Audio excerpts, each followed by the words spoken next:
Good morning, and thank you for joining us. Welcome to this public consultation webinar on the draft Mayo County Development Plan 2021 to 2027, which is currently on public display. The purpose of this webinar is to provide an overview of the draft plan on display and to outline how you can get involved.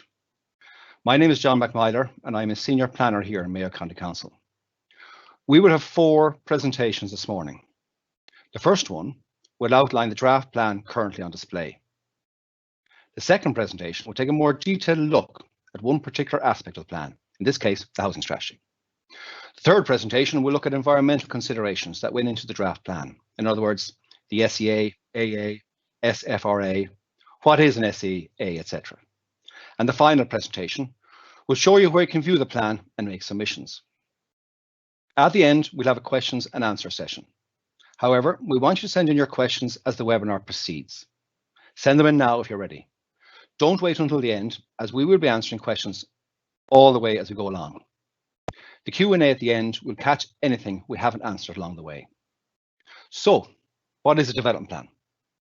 Well, essentially, it's a planning framework to guide development and investment in Mayo for the next 6 years.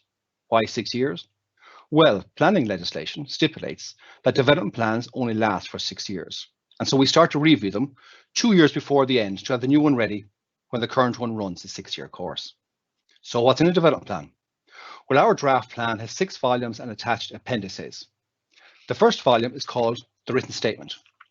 It covers various topics such as the core and settlement strategy, housing, economic development, tourism and recreation, movement and transport, infrastructure, sustainable communities, built environment, natural environment, climate change and renewable energy. And it also contains the settlement plans for towns and villages of the county. The draft plan places equal importance on both urban and rural regeneration. Volume 2 contains the development management standards. At the most basic level, these provide development standards for people considering carrying out development. The remaining volumes contain supporting documents and environmental reports, etc. Each chapter contains key policies and objectives.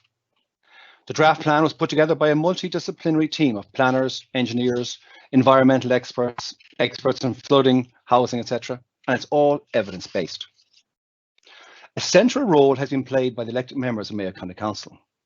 The adoption of the draft development plan, which is on display now, is a reserved function of the elected members. And the adoption of the final plan is also a reserved function of the councillors. The elected members have worked tirelessly throughout this process and have participated extensively. They attended numerous workshops at district level and county level. Throughout this pandemic period, they've gone above and beyond to ensure that the plan met all deadlines along the way. So what stage are we at now? Well, we're at the second stage, which is the public consultation stage on the draft plan. The first stage of the process was back in April 2018. That first stage involved a pre-draft consultation. In other words, we asked the public and all the relevant bodies what direction the plan should take. This was before we put pen to paper and is important because any opinions received were organic and not influenced by any current document, etc. We referred to 23 external bodies for the pre-draft consultations. We also held public information events in Castlebar, Westport, Ballina, Belmullet and Clamorris during the pre-draft stage. During that pre-draft stage, we received 31 submissions. Following that consultation, we worked towards preparing a draft development plan that would reflect the views which had been expressed through submissions and consultation. This draft plan was then considered by the elected members and put on public display. This is what stage we're at now, and this is what we're discussing today. When this public consultation is over on the 16th of March, a Chief Executive's report will be prepared on the submissions received. Then finally, the elected members will consider both the draft plan you see now and the Chief Executive's report on the submissions. They can adopt the draft plan there and then, and it becomes a plan for the next 6 years, or they can make amendments which may or may not require further public consultation. To date, we've received 180 submissions on the draft plan during this consultation period. There are 2 simple ways to make your submissions. One, by registering on the consultation portal on our website, as you did for today's seminar, and 2, by post to the Forward Planning Office. Just one note, you must make a submission as I've outlined for your views to be taken on board. We cannot take into account any questions on policy, etc. asked during this webinar. Today, we're simply outlining the topics and where you'll find them and explaining how you can make a submission. In other words, this is an information sharing webinar, not an information gathering exercise. One other thing to note, if you're looking for detailed plans on Castlebar, Ballina or Westport, they won't be in this draft plan. Why? Well, those three towns were formerly their own independent town councils with their own development plans. The reform of local government in 2014 removed those town councils and their development plans. And now these development plans will be replaced by three local area plans, as they all have populations over 5,000 people. The three local area plans for Castlebar, Ballina and Westport will be commencing over the coming weeks. Anyway, we're getting a bit ahead of ourselves there, and back to today's agenda. Our four speakers today are all experts in their areas. Alan DeLucia is a Senior Executive Planner here in Mayo County Council. Jamie McGrath is a Director at KPMG Future Analytics. Ruth Minogue is an Environmental Consultant with Minogue & Associates. And Vanessa Liston is CEO at Civic. As I said at the beginning, this plan covers the next 6 years. But we are planning well beyond that into the 2030s with a vision of where we and you want our county to go, to develop and to thrive. This plan just covers the first 6 years of that vision. Our first speaker now is going to be Alan DeLucia, Senior Executive Planner, who will break down the plan into simple parts for you to consider and consider making submissions on. I'll hand over to you now, Alan.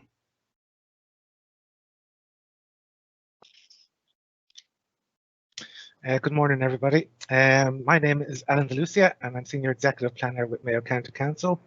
Today, I just want to outline the basic format of the plan, the context of where the plan fits into the hierarchy of national plans, and the main development drivers that have influenced the plan, and then give a brief overview of the content of the plan.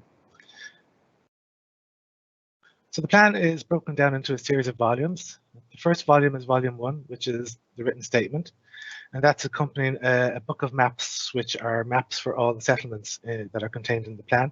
The second volume is the development management standards, and then supporting documents are the housing strategy, the strategic flood risk assessment, the strategic environmental assessment, and the nature impact report. I want to kind of give an overview of where the development plan fits into the context nationally. So at the top, we have the National Planning Framework. This is a high-level strategy that provides a sustainable framework to where development and investments occur in Ireland to 2040. Underneath that, or kind of in a par with that, is the National Green Planning Framework. Now, this hasn't actually been adopted properly yet, but when it is adopted, this will be the first national framework for managing and planning of marine activities. And when it's implemented, we will have to adjust our plans accordingly. Underneath that, then, we have the regional assemblies, and our regional assembly is the Northern and Western Regional Assembly, and they have adopted the Regional Spatial Economic Strategy, which is the 2032. And this provides a framework to manage spatial planning and economic development to sustainably grow the region to 2032. Again, we presume that after that then is adopted, there will be another regional spatial economic strategy that bring us up to 2040 beyond. As you can see, that's the context nationally and regionally. So when we were looking at developing our development plan, we thought that we would basically look at a three-plan strategy. The first development plan, Mayo County Development Plan, which brings us to 2027. This is basically the first to try and set out the targets, to plant seeds, to look at how the county is developing and build on what we've been successful at and look at what we do in the future. When you look at how it fits in, then the next plan will go to 2033, and the final plan in our three-plan strategy will go to 2039, which fits nicely into the National Planning Framework, the Marine Planning Framework, and the Regional Spatial Strategies. And we look at this as the first plan. So as we're going through this plan and we're going through the policies and objectives, we look at monitoring and we look at various aspects and see how we are performing and make adjustments as necessary. The adjustments mightn't happen until the second and third plan, but we'll see how it aligns with the National Planning Framework and the other plans in that context as we go along. Underneath that then, as John had mentioned, we'll be preparing local area plans for the towns of Ballina, Castlebar and Westport. And then also we have the planning scheme for the Ireland West Airport Knox Strategic Development Zone. Again, that's underpinning kind of development at that location and is considered a strong economic driver. Trying to set the context a bit more as well, we were kind of looking at what were the main key drivers for sustainable development of Mayo. In the first instance, we have the three main towns of Westport, Castlebar, Ballina, and we look at those and they have a very strong influence regionally in their locations. And we'd hope that over the space of this plan that we'd start looking at developing a corridor between Westport and Castlebar, and then over the space of the next 2 plans, trying to develop that corridor to Ballina. Again, that will show a very strong central spine for economic and sustainable development. To the east of the county, you have the Atlantic Economic Corridor. That's a corridor that stretches from Donegal to Kerry, and it's primed and it's a good location to try and sustain development. And within that zone, we have the Ireland West Airport Knock and a strategic development zone. To the west of the county, we have the marine and the potential that has with renewable energy, with tourism, with agriculture, with leisure and sport. Looking how that integrates with the land. You also have renewable energy on land, you have biodiversity, you have tourism. And we feel that to the west of the county that we could develop a strong development corridor along the coast, what we would call the coastal corridor. And also then looking at kind of the way people have been working over the last year, and the last year has brought kind of new initiatives. We're looking at smarter working. And we feel that this will have a significant influence on where people live and work. And we believe that smarter working options will retain and attract skilled workers to live and invest in Mayo. Those are the 5 key kind of principles that we feel that are the main economic drivers for sustainable development in Mayo. But also during the course of the plan, we're also looking at see the feasibility of a growth corridor to the south of the county between Ballinrobe, Claremorris and Ballyhonus, and to the north of the county to Killala, from Ballina to Killala, to kind of see what the feasibility of the former Asahi site would have on development in that location. So taking that all on board, we look at what is the vision that we have for Mayo. Excuse me. And the vision that we have for Mayo is to create a sustainable and competitive county that supports the health and well-being of the people of Mayo, providing an attractive destination as a place in which to live, work, invest, do business and visit, offering high quality employment and education opportunities within strong and vibrant sustainable communities, whilst ensuring a transition to a low carbon and climate resilient county. To achieve that, we have developed this draft development plan. So I'll start going into the content of each of the volumes. And first up, we have volume 1, which is the written statement. The first chapter is an introduction. And this chapter looks at all the pieces that have influenced the drafting of the plan, from the National Plan and Framework, Sustainable Development Goals, climate action, environmental considerations, and kind of shows how all the pieces fit together in the preparation of the draft plan. The second chapter is the core strategy and settlement strategy. The core strategy's function is to set out high-level policies which direct the future and spatial planning of Mayo. It basically details the development drivers that I've outlined earlier. It also looks at defining a hierarchy for the county. It sets the population and housing targets set at a national level for Mayo's rural and urban centres, identified in the settlement hierarchy. It demonstrates how the plan complies with retail planning guidelines and set out objectives for retail development. It also provides a rationale for land, provides an evidence-based rationale for land zone residential and mixed-use development. When we look at the settlement hierarchy and we look at the settlement strategy, we felt that it was important to outline how the rural and urban areas work together. We believe that the settlement strategy provides for a framework for sustainable development of the county by balancing the distribution of Mayo's population between the rural and urban, by ensuring development is targeted in a manner that revitalises Mayo's rural population without compromising the growth of its urban areas. And the aim is to provide a sustainable synergy between both through the settlement hierarchy. As you can see, it kind of colored it like green is rural, urban is red, and we've put them in kind of a horizontal to kind of show that none of them are more important, they're all equally important, and to show balance. And the shading kind of influence shows kind of where the rural kind of merges with the urban. You can see tier 4 is probably a good location where it's some rural and urban settlements. And as we go through the settlement strategy, we would hope to see how they will progress. You'll see that in tier 5, we have 37 settlements. In tier 4, the rural settlements, we have 18. In tier 3, we have 10. In tier 2, we have 5. And in tier 1, we have 3. How this looks spatially, you can see there the red dots, they're the tier 5. As you go up there, the blue dots are the tier 4. We look at the tier 3 are the green dots, tier 2 are the yellow dots, and tier 1 are the red dots. And if you look at the settlement hierarchy spatially, it demonstrates the synergy that we have between the rural and the urban areas of the county. Moving on, chapter 3 is basically the housing chapter. And the strategic aim of the housing chapter is to facilitate the sustainable growth of all rural areas, towns and villages throughout the county by seeking to accommodate as far as possible all persons in their choices to live in rural areas, towns and villages, by supporting and strengthening the rural economy to sustain vibrant rural communities, and by promoting consolidation and compact development of all urban and rural settlements in an attractive setting that provides a suitable mix of housing with supporting amenities, and by ensuring coordinated investment in infrastructure that would support economic competitiveness and create a high quality living and working environment.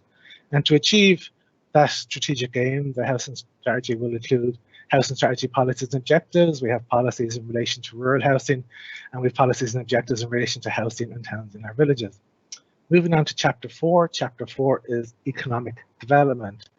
The strategic aim of economic development is to promote and enhance Mayo's economic development potential through increased resilience in the county's enterprise, underpinned by talent and innovation, thereby ensuring that Mayo is best placed to excel in the long-term delivery of sustainable jobs and enhanced standard of living for all. The policies and objectives for this plan in this section. We have policies and objectives relating to economic development. We have policies relating to the airport. We have policies and objectives relating to the Atlantic Economic Corridor, to the growth clusters, retail, smart economy, rural economy, agriculture, the extractive industry, the marine economy, and the green economy. Chapter 5 is tourism development, and the strategic aim for the tourism development is to develop Mayo as a leading tourism destination through continued sustainable expansion of the tourism sector, with a focus on creating high quality visitor services and the continued development and enhancement of visitor attractions and activities, capitalising on our natural and cultural heritage assets while safeguarding these resources for future development, for future generations. Again, the policies and objectives that we have in this section relate to general tourism. The policies and objectives relate to activity, adventure sports, spiritual and pilgrimage tourism, cultural and amenity tourism, food and culinary tourism, festival and events, infrastructure and visitors, tourism accommodation. We have flagship infrastructure projects outlined, the Wild Atlantic Way, walking and greenway facilities, marine facilities, lakes and public rights of way. Moving on to Chapter 6, and Chapter 6 is movement and transport. And the strategic aim of this chapter is to support increased use of sustainable modes of transport, the integration of spatial planning with transport planning, enhanced county and regional accessibility, the transition to a low carbon, energy efficient transport system, and the development of a safer, more efficient, effective and connected transport system within Mayo.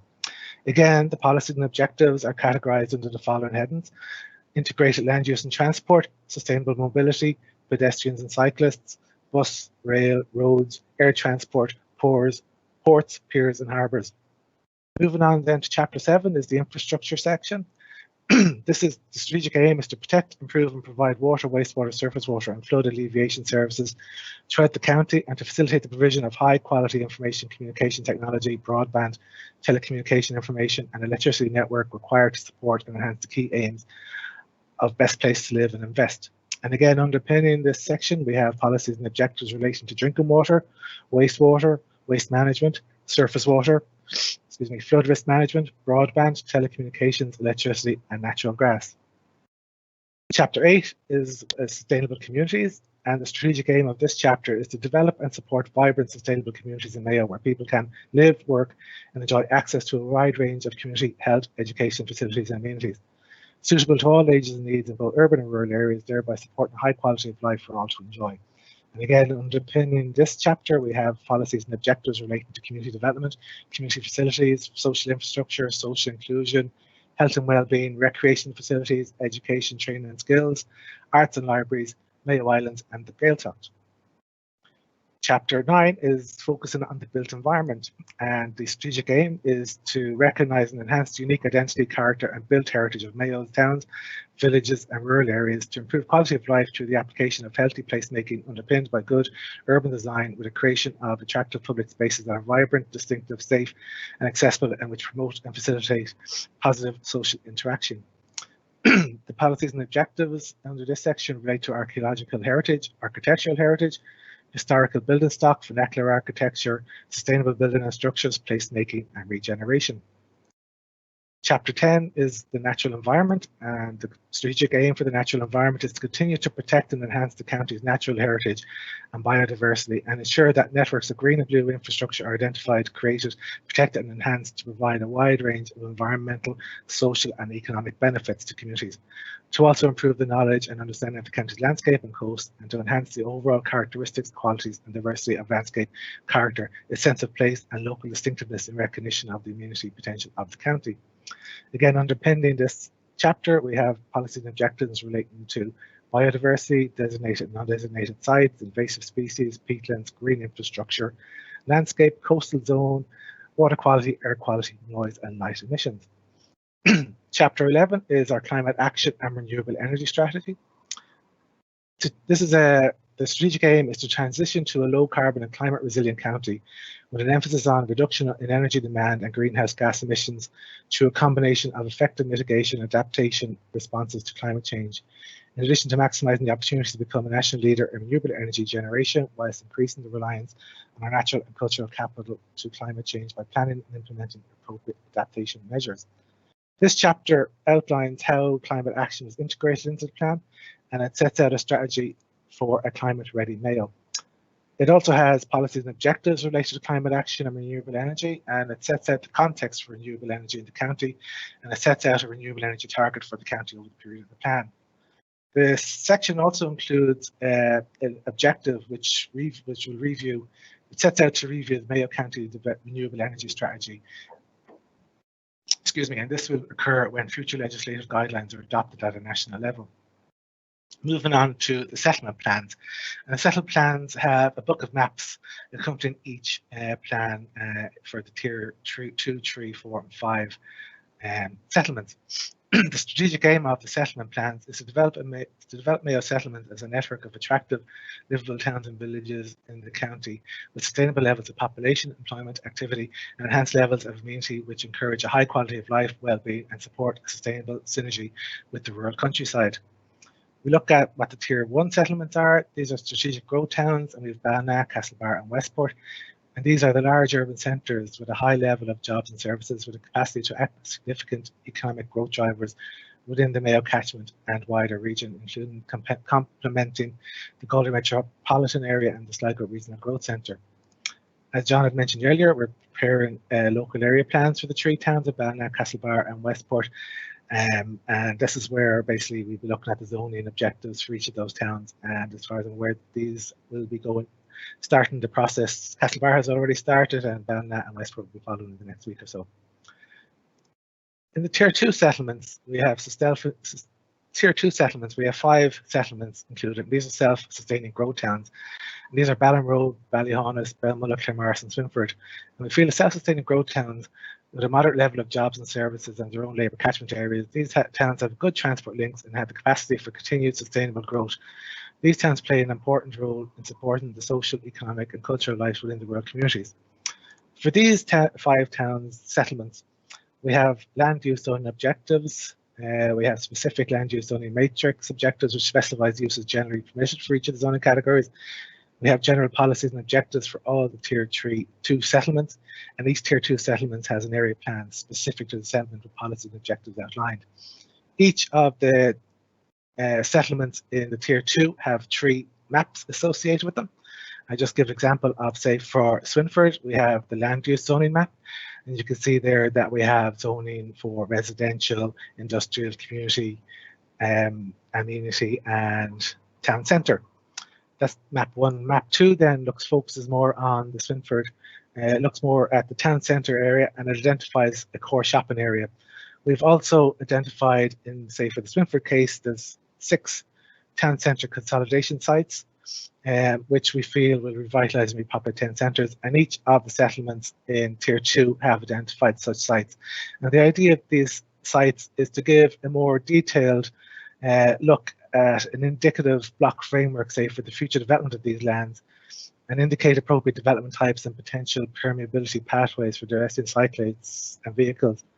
It is envisioned in these locations that 30% of new households will be located in the town centre, and they'll be generally located within these lands. The final map in the Tier 2 settlements is a map showing residential and regeneration lands. Moving on to the Tier 3 settlements. Tier 3 settlements, we have 10 settlements with Bal, Carlstown, Crossmolina, Foxford, Killala, Kiltimagh, Knock, Louisburg and Newport. And we call these self-sustaining towns. And a self-sustaining town with a low and moderate levels of population growth and limited localised employment base, and which are generally reliant on other areas for employment and our services. These towns play an important role in supporting the social, economic and cultural life within rural communities. For the Tier 3 settlements, we've looked at a single categorisation consolidation zoning. This is basically just a flexible zoning approach that provides for a mixed use of development types that supports the sustainable and consolidated growth of these settlements. We've also looked at general policies and objectives for all Tier 3 settlements, and each Tier 3 settlement has an area plan specific to the settlement with policies and objectives. For the Tier 3 settlements, we have 2 maps for each of the settlements, and for example, this is the map showing Bal, and you can see the area that we have this consolidated zone. And how that would work is that we'll be looking at all proposals must be compatible with the existing and joining land uses, the character of the area, and should also encourage active travel. The second map is similar to the Tier 3 towns, where we have looked at the town centre area, we've looked at the core shopping area, and we've also identified opportunity sites. These sites are located within or close to the core of each of the settlements and seek to guide residential development in a manner that revitalises and repopulates town centres. We've just given an indication of where the sites are. We haven't given an indication of how it should develop, and that's what we've done for the Tier 3 settlements. For the Tier 4 settlements, these are the rural settlements. We have 18 settlements. There's a number of them there, Mulranny, Ballycastle, spaced throughout the county. And these are towns and villages with local service and limited employment functions, which play an important role in supporting the social, economic and cultural life within rural communities. Again, we've looked at the single categorisation of land zoning. This is flexible, and we have general policy and objectives for all Tier 4 and 5 settlements. An example of the settlements in this tier is, say, Belcara, and you can see there we have this rural consolidated zone, and again, all proposals must be compatible with the existing adjoining land uses, the character of the area, and should also encourage active travel. So that's kind of the idea of the flexibility in zoning. Finally, the Tier 5 settlements are the rural villages, and we have 37 settlements spaced throughout the county. And these are villages with local service functions which play an important role in supporting the social, economic and cultural life within rural communities. Again, we've adopted a single category zoning, which is basically try and stimulate development. It's a flexible zoning, and we have general policy and objectives for the settlements in Tier 5. And an example is Ahoggour in Westport, and you can see there that we have the rural consolidation zone. And again, if we're looking at proposals, they must be compatible with existing and joining land uses and the character of the area, and should also encourage active travel. So that's Volume 1, and that's the maps that accompany it. Now, just a brief look at Volume 2, the development management standards. Excuse me. The purpose of development management standards is applying such standards is primarily to ensure that future development is in accordance with the policies and objectives set out elsewhere in the county development plan. So as to promote high quality design, enhance the character of the county's towns, villages, rural and coastal areas, and facilitate sustainable development. It includes the overarching planning principles of sustainable design, climate action, universal access, and dealing with detailing various assessments that may be required during the course of making a plan application. There's a section mainly on residential rural, which outlines site location, layout, scale, form, access, and various other aspects. There's an urban development general section, which outlines the urban design principles, building heights, pyramidal, stable mobility. And then it goes down into different categories of development. We have residential urban settlements, enterprise and employment, tourism, roads and parking, infrastructure, built environment, and there's a series of guidance documents. So basically, that's the layout and general content of both Volume 1 and Volume 2 of the Draft Development Plan, which is currently on public display. This is a draft plan for the future development of our county. The public consultation phase is open, and if you have any input, if you want to have any input into the plan as a whole or in any particular topic, we invite you to make a submission on the plan. And thank you very much for your time.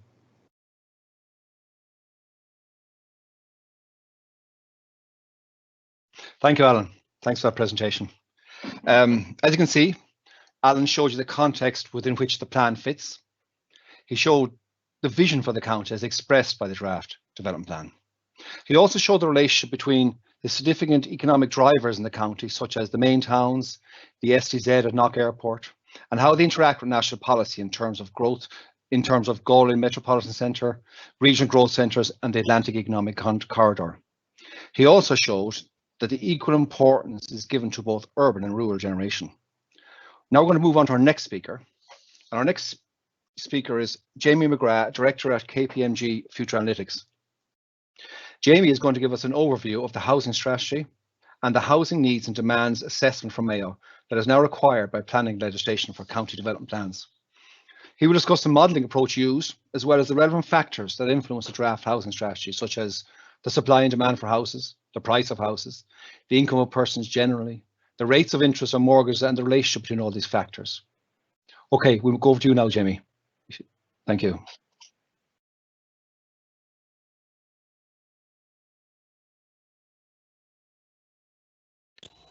Hello there, everybody. I hope you can hear me well and that the presentation is on screen as well.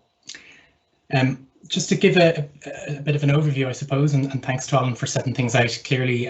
Obviously, there are many parts within the overall development plan process, and what I'm going to speak with you this morning about is one of those parts, particularly the evidence basis behind the housing strategy and new processes that have come in as part of the national planning framework in recent years. I'll just try and progress the slides there. Yep. In terms of that, I suppose that overview stretches between the housing strategy and what's called a housing need and demand assessment, and that's one of those new elements which I'll touch upon further. But today I'm going to specifically talk a little bit further around the structure of the draft, which you'll see as an appendix on the consultation platform, but does inform the housing chapter within volume 1 of the written plan as is drafted. I'll also talk about the modelling approach, as John indicated there, that led us to the evidence basis and the particular quantification of social and affordable requirements, and touch upon some of the key outputs along the way, so as not to delve too far into the detail this morning, and note, I suppose, around the meeting of those requirements as well, which again features in that strategy.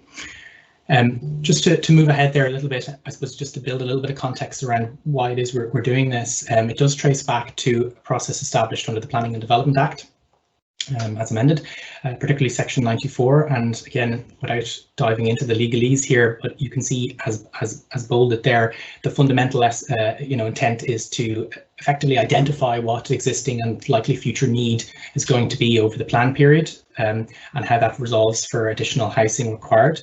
In order to do so, it focuses very specifically on understanding the different levels of income, because key part of the process is to develop an affordability assessment, and that looks at different types of accommodation. It also looks at different costs. It doesn't just look at current prices, it looks at historic prices, and it looks at potential future prices as well. And a key part of the housing strategy is, as the final point illustrates there, to counteract undue segregation between different specialist groups, such as the elderly, the persons who have a disability, and so on, just to make sure that appropriate attention is given to all sectors of requirement. This follows forward in terms of the Act, in terms of setting out the process, and as you can see here, I'll go through it fairly quickly, in terms of identifying what the supply and demand for houses generally is in the area, by type if possible, identifying what the houses cost, and how that's likely to change over time, as will be a significant impact on affordability, the income of households, of people, their capacity to effectively sustain a mortgage situation, and in so doing, we look at rates of interest which are applicable, mortgage periods, etc. And fundamentally, we establish the relationship between price, incomes, interest, and the affordability of houses overall to identify those households who are likely to face a social or affordable requirement going forward. This brings us out of the housing strategy requirements as such into the National Planning Framework, which was published in 2018 as an update for many things, and one of which certainly focused on planning and better evidence-based processes around supporting housing assessments. So the one of focus is National Planning Objective number 37, which you can see kind of highlighted here on the right-hand side from the National Planning Framework document, and it deals with the local authorities' obligations to conduct a housing need demand assessment. in order to accurately correlate and align with future projections. And this is part of a national process to ensure greater comparability between data sets used and the evidence bases, but also to ensure alignment with national policy around population growth, employment growth, housing growth between regions and ultimately counties, settlements, and so on. So what is HNDA? You can kind of see it summarized there: housing need demand assessment, and each element looks at different input variables and produces different outputs, which are then assessed collectively in order to, again, correlate and accurately align future needs. So principally, when looking at housing, it assesses existing stock, utilization, occupancy, factors of that nature. For need, obviously growth in terms of population, but also changing composition of households, their affordability, their incomes. For demand, it looks at location, tenure types, be it private rental or owner occupancy. You might recall in the preceding slide, the housing strategy under the Act focused effectively on owner-occupier mortgage purchasing and the affordability dynamics there. So there were no particular focuses on the rental market, for instance, and now there can be under the National Planning Framework. And then assessment, looking at these elements in combination with one another. Just to maybe crystallize that a little bit for you, because you might be asking yourself, well, what's the difference between the housing strategy and the HNDA? And the main differences, as I've outlined there on the right-hand side, effectively focus on these additive elements. So it's a combination, I suppose, of so-called conventional practice, which dates from the early 2000s when first established in the so-called LOUD model, which is the guidelines underpinning the delivery of the Housing and Development Act that we've just outlined. And that looks at population, households by decile, by income decile. It looks at what those incomes are. It looks at how they change over time. It looks at house prices, owner-occupier mortgage affordability, as I've said, and to try and derive what social and affordable requirements may result. But the additive HNDA components would introduce other factors, such as the macroprudential rules from the central bank around being able to actually attain a mortgage in the first instance based around your income. It also allows a full market view of housing requirement by opening it up to private rental sector, which is obviously very instrumental in the delivery of housing at present. Household composition and tenure, very large factors in exploring how future population will resolve into additional households. We'll touch upon that a little bit later. Dwelling types, and also has a particular planning objective, NPO number 20 within the MPF, which looks at developing, again, an evidence basis around the projection of need for single rural housing. And there are other elements as well under the HNDA, which at present are certainly more aspirational, as some of the data structures need to come in, and that's things around dwelling conditions, stock management, even other aspects like economic activity and employment rates. And these are going to be set out in forthcoming guidelines from the Department of Housing, I believe this year, which will help enhance this process in future cycles, and potentially will be in time for further consideration by Mayo County Council. Just to progress then, I won't spend too long on this graphic, but you get an idea of how these various inputs across population, housing, and economic areas or pillars kind of feed through both in the assessment of the current situation, but also in the assessment of the future situation. And that ties in quite heavily with all aspects of the development plan process, which include the core strategy formulation, but also, as Alan had touched upon, every particular aspect of justification for the delivery of future services across the county.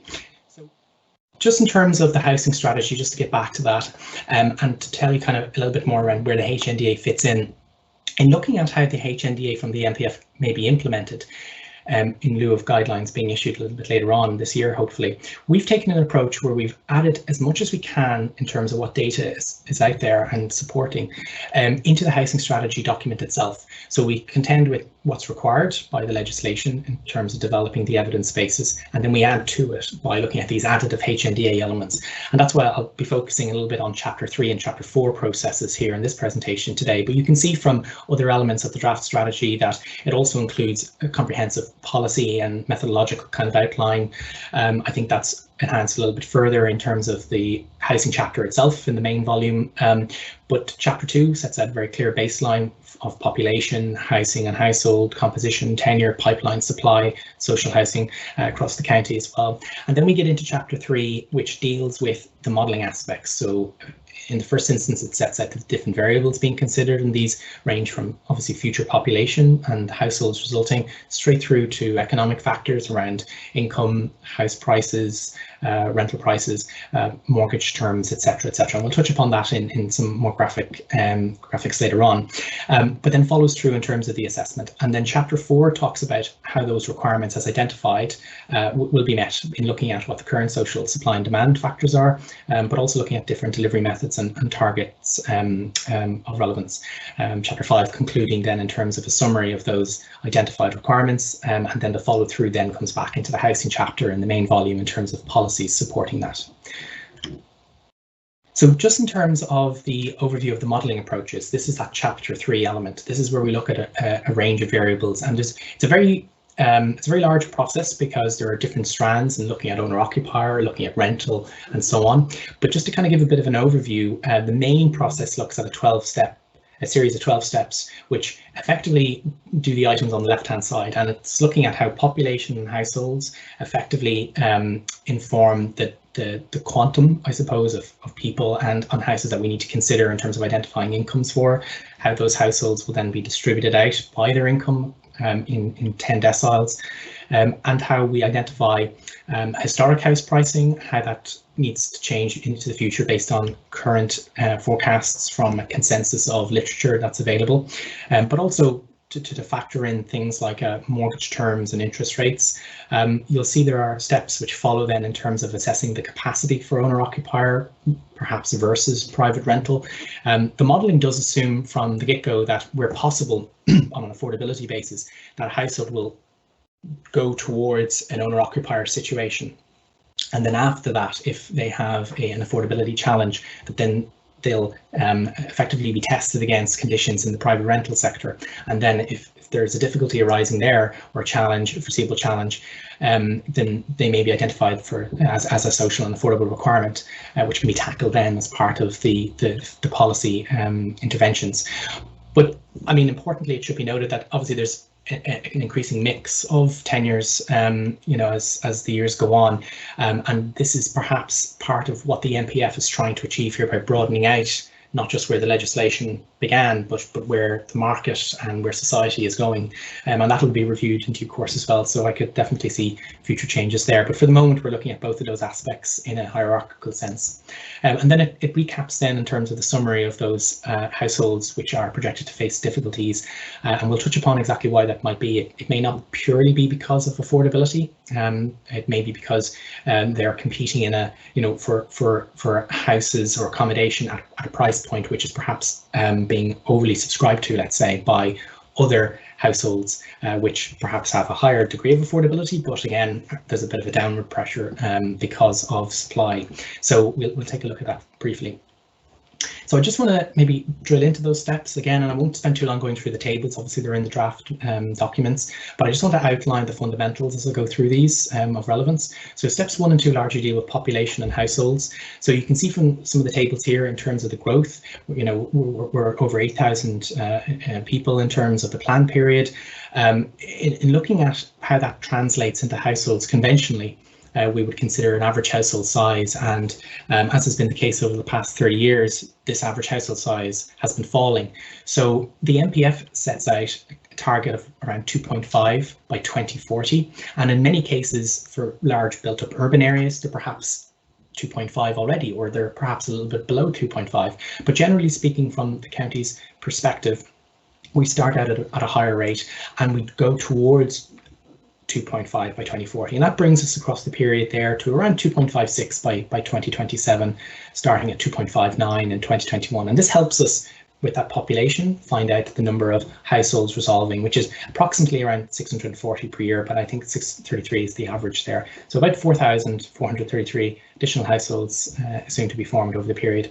But you will notice, though, in red there, very subtle, there's a point with respect to recent Section 28 guidelines, which have been published by the Department of Housing in December, and with some supplemental information in January. So this is fairly new, and these relate to housing supply targets. And this is an updated process, so an updated set of guidelines which the department are aiming to try and coordinate, again, policy throughout the regions and throughout the counties. And I have a slide just on that here, which shows an element of what's involved here. So just to recap, this is a newer process around how to identify what are called structural housing targets or structural supply targets, and these are under consideration presently by Mayo County Council for future incorporation. But effectively, the gist of them is that in terms of the population and the household projections that were set out under the National Planning Framework, that was some time ago now, there have been updates towards that, and that work has been distilled effectively into these updated guidelines.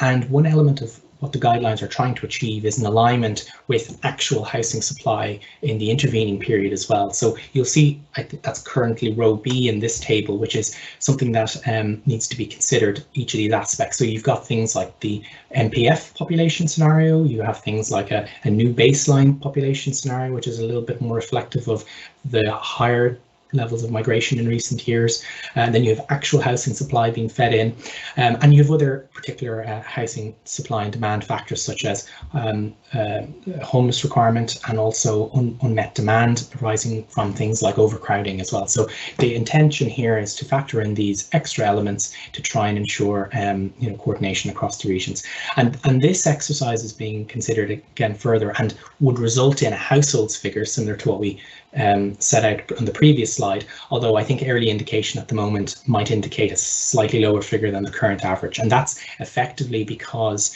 through the course of the exercise that has led to this release, different variables are under consideration, particularly around household sizes. So that is why it's under further consideration by Mayo County Council at present. For the moment, anyway, we'll just return back to how things are currently in the draft, and we'll return to steps 3 to 5, which effectively look at establishing that economic outlook and changes to incomes that can be expected for households. And again, in terms of the chronology here, we looked at a November 2020 viewpoint on these situations, which of course was and is still during the COVID-19 situation. Up until that point, I guess the consensus view was that certainly there would be foreseeable economic impacts at a large scale. And generally speaking, that would be a contraction in 2020 with recovery through 21 to a return to previous situation or near enough to it a little bit later on, 22, 23, depending on source. In looking at this, excuse me, you'll see on the right-hand side that we looked at a broad range of views, both from private sector economists, but also from public sector as well. So sources such as the Central Bank, the Department of Finance, even estimates from the European Union and the European Commission, I think, also the ESRI at the time. And the consensus that emerged was that there would be a very large contraction in 2020, and that's what we've run with upwards of a minus 9.4% reduction to, say, GDP. And that this would ameliorate through 21, 6.4%, up into 22 at 2.8%, and then return to a stable but a moderately declining scenario afterwards, or in around 2.5%. Obviously, a lot of water under the bridge since then, and we've had the benefit of having returns from national exchequer, etc., showing that while certain industries have been heavily impacted and employment generally, other industries have actually been able to continue, particularly those who are more easily able to operate at home, and indeed in some cases industries have actually been able to progress and advance and actually make some good returns in what is otherwise a very extraordinary circumstance. So this might be a point as well that it is certainly going to be highlighted in public submissions, I would imagine, and it will be under further consideration by Mayo County Council in due course. But for today, just to proceed, these were the economic trajectory variables that were set out for the purposes of the draft. And I suppose what should be kind of borne in mind is where are we in terms of plan start and plan end, and what the situation is over the plan. And certainly during that time, it would be a positive circumstance, declining from in the region of 6.4% downward. In terms of the annual household incomes, you'll see from, again, a table on the right-hand side there in terms of monthly household disposable, but again, this is through these steps are reflected in the draft, but in effect, it turned out on average, the household in Mayo had a gross income of around 22,000 and with a disposable income of around 17,650. This traces back to CSO information with respect to household incomes. And what we do is we look at how that is distributed out across the deciles in the next step.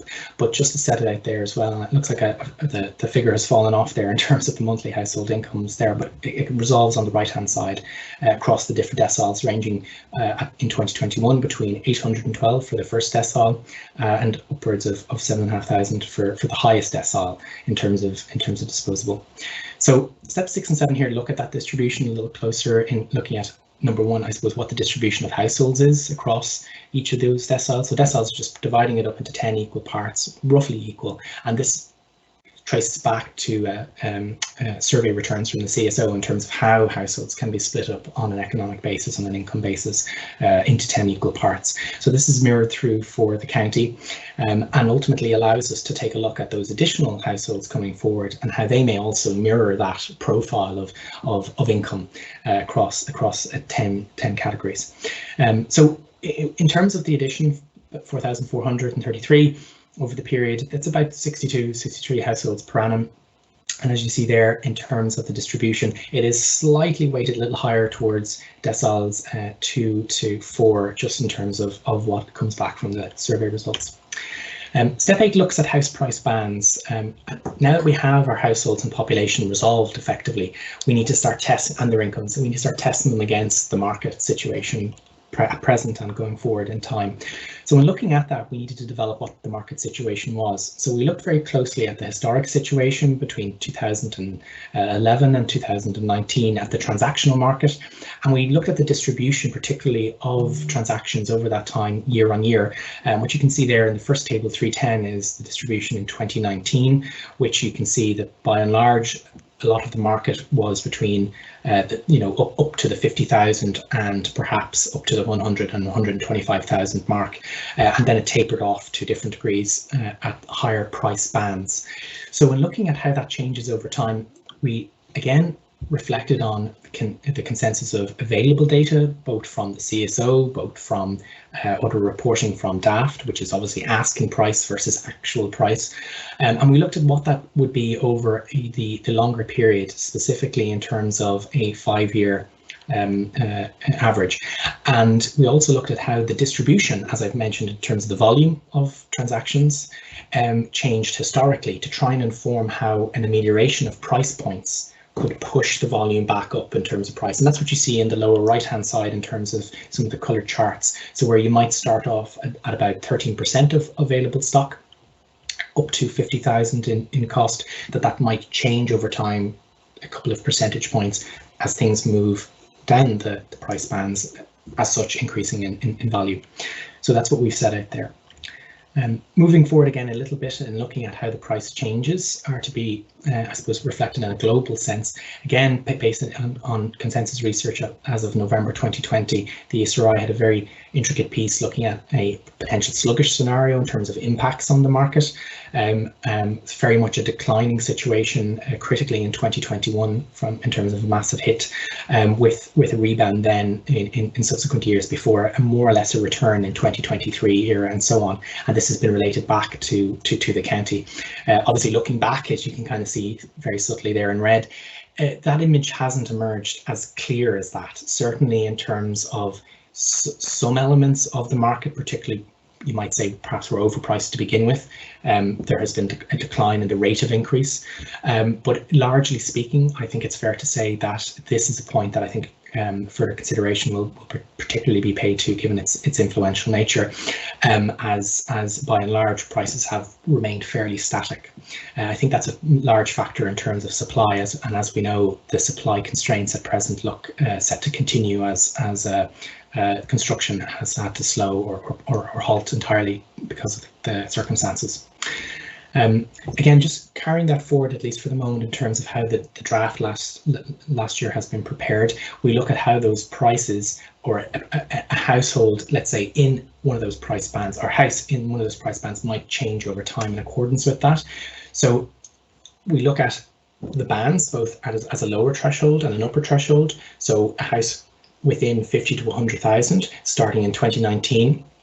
Due to those impacts from the ESRI, could be as low as 42,500 or 85,000 in 2020, which is the solid line. And you can kind of see how that progresses year on year, all the way down throughout the plan period, with the rebound occurring there in 2023. So just to focus now, we spent a bit of time talking about the house price bands. There's a focus on rental as well, and this is introducing those HNDA aspects I referred to earlier on. And again, we're looking at more granular information here as is available in terms of the market, largely from the Residential Tenancies Board in terms of the distribution across different bedroom types in key settlements, and for rural areas where apparent, although it is certainly the case that these are more prevalent in built-up settlements. And again, it's to try and mirror from what the ESRI had set out in terms of impacts. This has been brought through in terms of the price point distributions, which you'll see in the first table in terms of the averaging €498 for a one bed versus €619 for a two bed on average across all the different types, and how that changed year on year up to that point certainly was on a very large and high increase. 7.9% was the year on year change going from 18 to 19 alone. And the distribution, I might just say, just in terms of the market there, just as a note, largely towards the 3 and 4 bed market. 2 bed quite sizable, just under 30%, and 1 bed at about 11%, which again has this impact on price point no matter what, and certainly from the point of view of looking at household requirements, presents a difficulty for a one-person household to access that. So just follow through then in terms of the affordability assessment. We start off in terms of the owner-occupier, the house price transaction situation, and we look at mortgage capacity and sustainable affordability. So I'll just touch upon first around that sustainable affordability, because it looks at the Planning and Development Act yet again in terms of what it describes as affordable. And it currently describes a household spending no more than 35% of its disposable income on accommodation. Any more than that, and you become unaffordable, obviously increasingly unaffordable. So 35% is the measure we look at here. And when assessing what a household might be able to repay in terms of a sustainable situation for a mortgage that they might be able to get on a property, we look at what's called the annuity formula. And this looks at incorporation of the average interest rate identified at the time, which was about 3%. It also looks at the average mortgage period, which was 29 years at the time, and it looks at an LTV situation 90%. So it's technically a first-time buyer situation in terms of what we're modelling for. So in effect, it assumes a 10% deposit, but of course, this is the model structure. A household obviously may have access to a higher deposit and so on. That would help offset this significantly.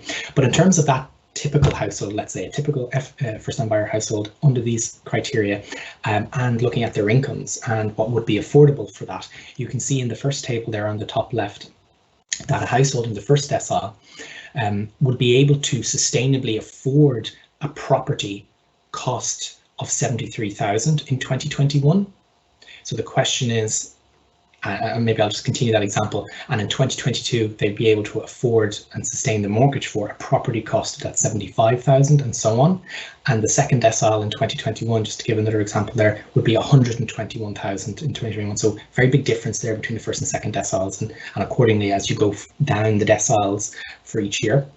But that's principally what the question is around the affordability dynamics. While they could afford a house at that level in terms of a mortgage repayment sustainably over the period, could they access a mortgage? And this is part of where the HNDA looks at the macroprudential rules from the central bank around the practicality of even securing a mortgage. So you might be able to pay one back, and as we know, people are paying rents, perhaps in excess of mortgages at present. So, you know, they should be able to repay a mortgage, but you may not be able to access a mortgage if 3.5 times your income, just using the base rule, would only get you 32,000, which is the case there on the lower right hand side for the first decile household in 2021.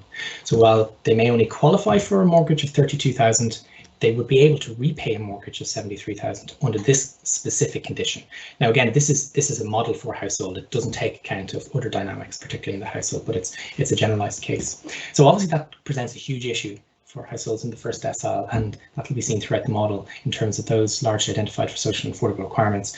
But the capacity, at least, to be able to afford a household kind of translates into the other deciles.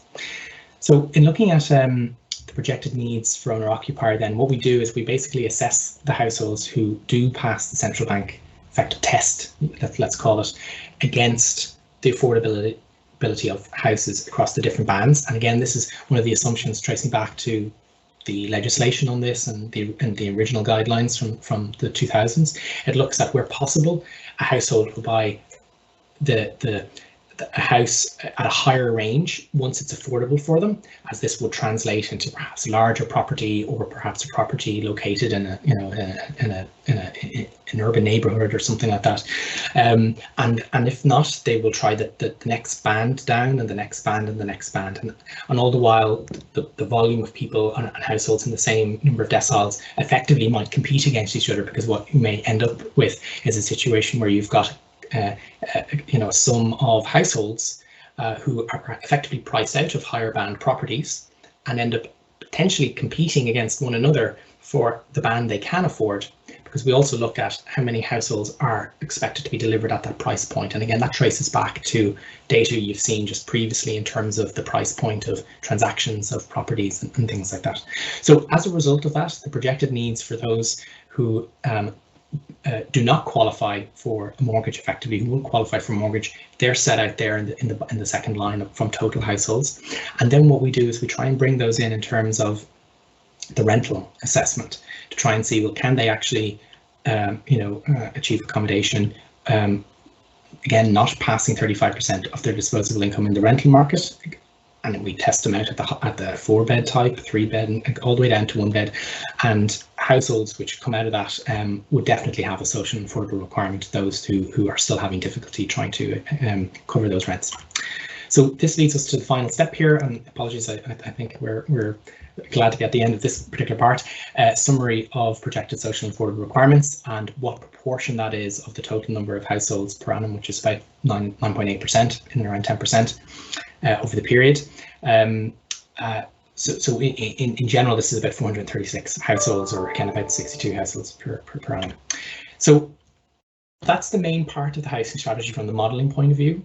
Then we bleed into some additional aspects under the HNDA, which look at compositional elements of households and how they've changed intersensely since 2002. These are effectively well-established trends, which can provide a helpful indicator on future dynamics. They're not a predictor, but they can provide a helpful indicator. And of course, they do align with economic circumstances, social circumstances, supply constraints, financial.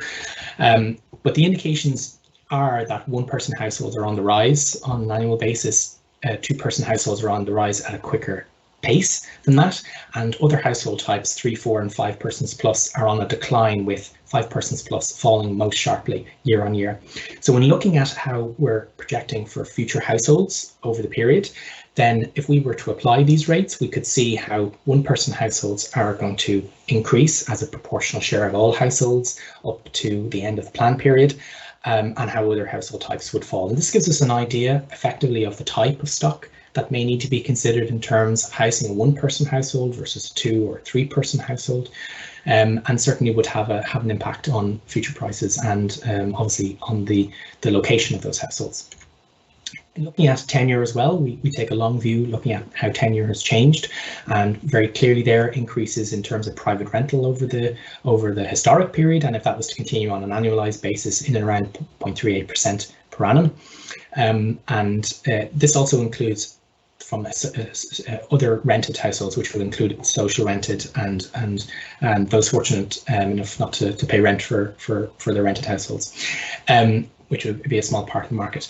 But again, how that might play out over the requirements, it would see increases in the rental section of tenure, a slight decline in terms of the owner-occupier, but still far and wide the dominant share of all households, of all future households. We also look at a module on single rural dwellings, and like I said, this effectively feeds into the national planning objective around using HNDA to help inform this.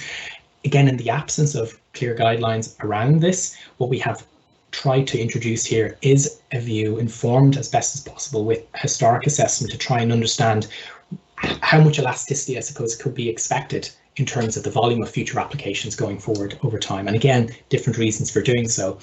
Households would have different reasons for doing so. But you can see from this chart that over time, this goes back to 2006, the proportion of applications which were single rural dwellings in nature started at about 19-20%, and that's because it's effectively complementing,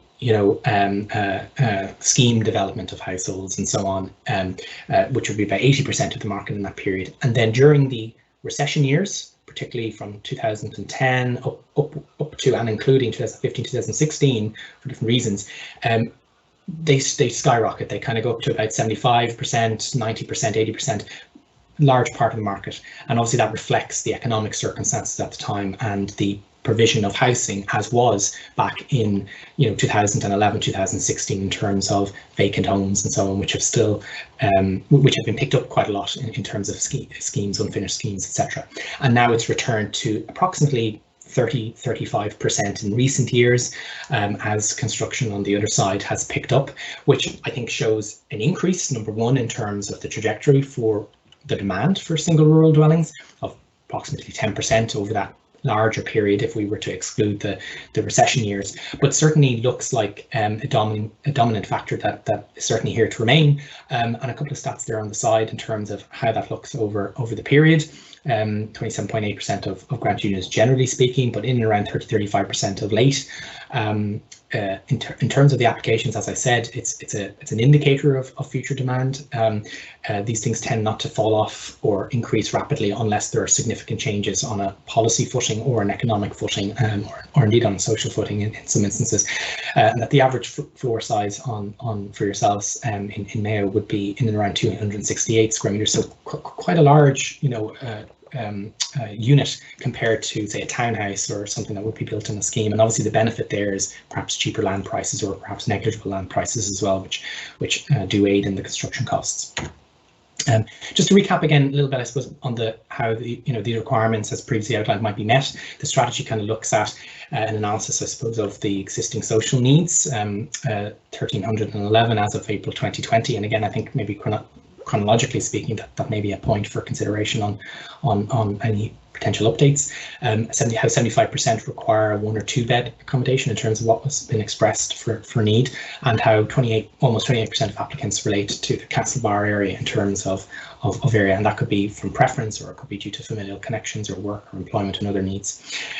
How social housing demand might be met. There's 4 particular pillars there. You can see the points as outlined in terms of different degrees of delivery in terms of buy and renew, construction outright, part 5 in terms of social acquisitions and so on, but also through approved housing bodies, very active in Mayo, delivery there of nearly 900 as of April 2020. There are certain programs to be considered as well in terms of refugee resettlement and traveller accommodation plan, which in both cases Mayo is quite proactive in. And then number 4 there, obviously the supports on the private rental side in terms of HAP, RAS and repair and lease and so on, it still applies. So these are the main channels for actually meeting those social demands. And then under the delivery methods and targets, there's a piece on the Rebuilding Ireland action plan, which again set out from a national point of view targets within which Mayo should achieve, and certainly in terms of performance to date, there is a potential there for a sizable reduction in that existing social requirement by 2021, as is the case. So that's, I suppose, the overview a little bit in terms of what's in the housing strategy itself. There are feed-ins in terms of the policies which result from this analysis, which come back into the housing chapter proper in volume 1. And if you have any questions, please make sure to pop them into the Q&A, and we can certainly address them later on. Thank you.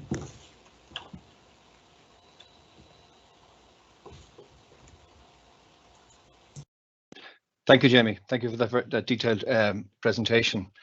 As you saw, Jamie went through the modelling approach used in drafting our housing strategy and the evidence base that inputs into such a housing strategy. I think it's fair to say that the evidence is well outlined there.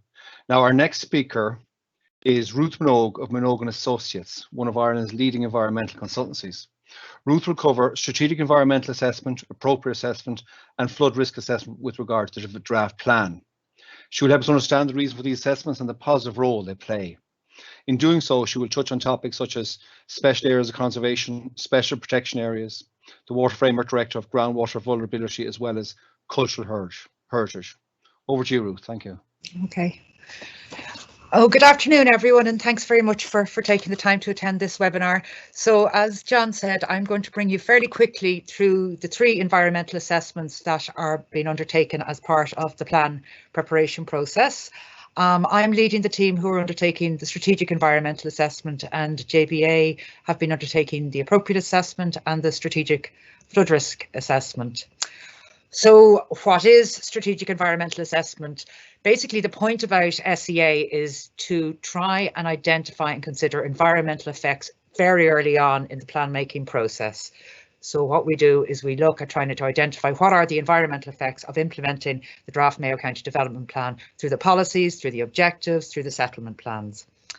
It also looks at likely significant effects across a whole number of topics. So one of the things about SEA, it is looking really at the environment in the round. We have a very broad range of topics that we look at, we describe, we assess, and we provide mitigation measures for, compared to, so for example, the appropriate assessment, which has a much more narrow focus, and likewise the strategic flood risk assessment focuses obviously on flood risk.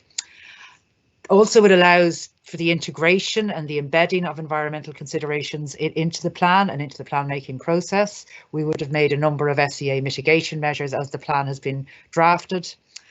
And the SEA process and the SEA environmental report, which is now available to view along with the draft county development plan, essentially shows and demonstrates how these environmental considerations have been integrated to the draft plan so far and how alternatives have been considered through the plan making process. The SEA directive is an EU directive and it's brought into law in Ireland for county development plans under statutory instrument 436 of 2004. So it's been around a number of years now.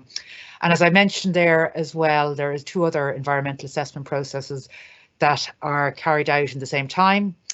And the SEA actually weaves them into the overall SEA as well. So the SEA, as I said before, is sort of quite holistic and brings in the findings of the appropriate assessment process and the strategic flood risk assessment process. So that graphic there is just really showing there's the appropriate assessment, there's the strategic flood risk assessment, the SEA, and they're all working together to try and inform the plan preparation process. When I mentioned there really about the SEA topics and how it looks at the environment in the round, these are the topics that we have to look at that are listed under the SEA directive, and they're, I suppose, the minimum ones that we would look at. So in the SEA environmental report, we've provided a baseline description of all of these different topics. We've assessed the potential effects of the plan at strategic level on these different topics. And where appropriate, the SEA would also make recommendations in terms of mitigation measures to the text of the policies or objectives, or indeed the settlement plans if there was things that we felt needed to be teased out a little bit more. If I just sort of brought you very quickly through what these sort of mean. Population and human health, I suppose population is about demographics and settlements, the islands, the Gaeltacht areas. Human health, we would have traditionally, I suppose, looked at it in terms of, for example, air quality and human health, so things, you know, like traffic emissions or the burning of solid fuel, noise, so that could be noise from roads or airports and so on, water quality, obviously if any of you are familiar with boil notices and so on and the potential impacts on human health. But really in the past year, I think we've with COVID and the importance of access to green space and quality space, and, you know, for people who are able to get out within their 5 kilometres or whatever, you know, our birth is at the moment, the importance it is for people to be able to get out and experience and walk and cycle and engage within their local area in a safe way. The EPA has done a lot of research that was all published there at the end of last year about quality and access to green space. So in the SEA, we've paid a fair bit of attention to this, and that's reflected in the plan too. Biodiversity, flora and fauna, essentially we're talking about the habitats, the wildlife, the ecology of the county. You're very lucky to live in a county. It's got Ireland's longest coastline, a very indented, complex coastline, and a lot of designations, which actually is something to be, you know, very proud of, I think. You've got a very diverse kind of wildlife and ecology going on in your county. Climate change and air quality, there is the Mayo Climate Change Adaptation Strategy, which has also been woven into the county development plan, a massive key issue confronting land use planning and all of us really. And there's a number of actions and goals that have been reflected in the development plan too. Soil and geology, obviously the quality of your soil has a very profound effect on a number of different parameters, and geology, bedrock geology, that has an influence in terms of your groundwater vulnerability or your aquifer vulnerability. Material assets is a very broad topic, and that would generally cover things such as transport, so cycling, walking, roads, rail, airport connectivity, wastewater treatment, wastewater capacity, water treatment, water supply, energy, and waste management would be the key kind of areas we'd be looking at in that. And then you would have landscape and seascape as well in a place like Mayo. And also within that landscape, we'd also be thinking about things like townscape, so the town areas as well. Cultural heritage is obviously not just the tangible cultural heritage, so not necessarily just your archaeological sites or maybe the houses that are on the record of protected structures or castles, but it's also the smaller kind of features like vernacular architecture, and they might be sort of older farmhouses or gates or hay barns, and indeed what might be termed intangible cultural heritage. So for example, the Irish language and some of those, things that you can't see on the ground but form part of people's identity and how they associate themselves with a particular place. Water resources, an absolutely massive issue in terms of water quality and water supply, and how the quality of water influences a whole number of environmental topics. And within that section, we would also talk about the strategic flood risk assessment too. So the environmental report is available now. There's the link for the development plan, and that is in volume 5. It's the draft environmental report. It is the main consultation document in the SEA process, and it's a pretty long, big report. But if you were particularly interested, I'd probably advise you to go and look at Chapter 4, which is the baseline description, and then Chapter 7, which discusses the significant environmental effects, and then Chapter 8, which brings you through the different SEA mitigation measures to the draft development plan. Why would you prepare an SEA? Well, because you have to, I suppose, is the first instance it's required under legislation. But also, I suppose, the key benefits of the SEA process. And now we're in sort of, as I said, it's been in operation for about 14, 15 years now in Ireland. So I think it's improved a lot in that time. So it allows the consideration of a very wide range of environmental issues, like I've just gone through there. It also helps the county council and the local authority understand and direct development and land use to areas that are well serviced in terms of wastewater or water supply, and areas that are more environmentally robust, and hopefully then reducing or avoiding development in areas of particularly high environmental sensitivity, whether that is in areas very vulnerable to coastal flooding or river flooding, or areas that support particularly vulnerable or sensitive habitats.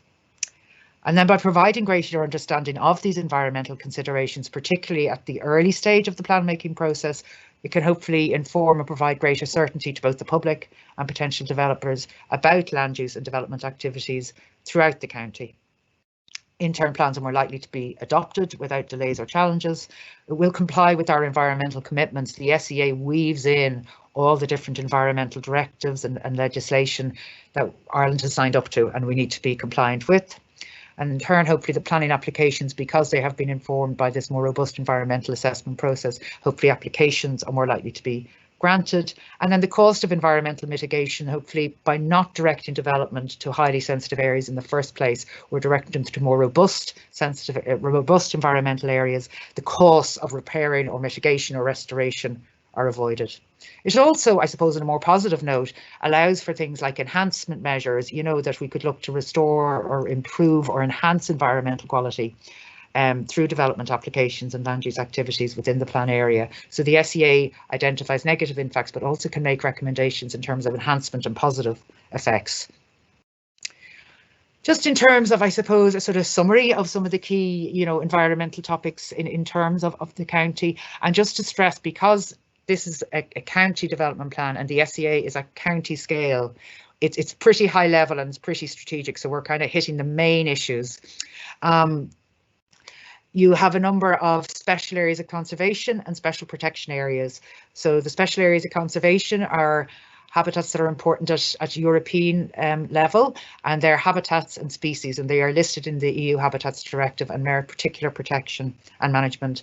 And then there is the special protection areas, which are designated under the Birds Directive, so deal with a whole series of wetland and water birds and migratory birds and so on. And you'll see there from the map there that a lot of the county, particularly along the western seaboard is subject to a number of these designations.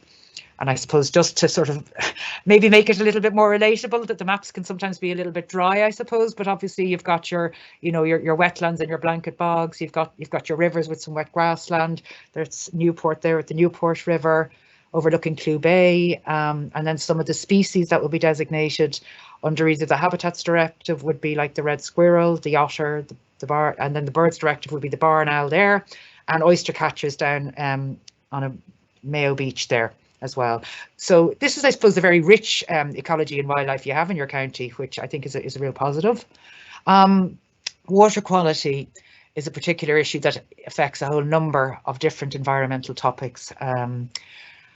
And the Water Framework Directive is another EU directive, and there's a lot of monitoring and research going on in terms of our water quality, both in terms of the rivers and the lakes, but also the estuaries, the transitional waters as they're known, the coastal areas and the groundwaters.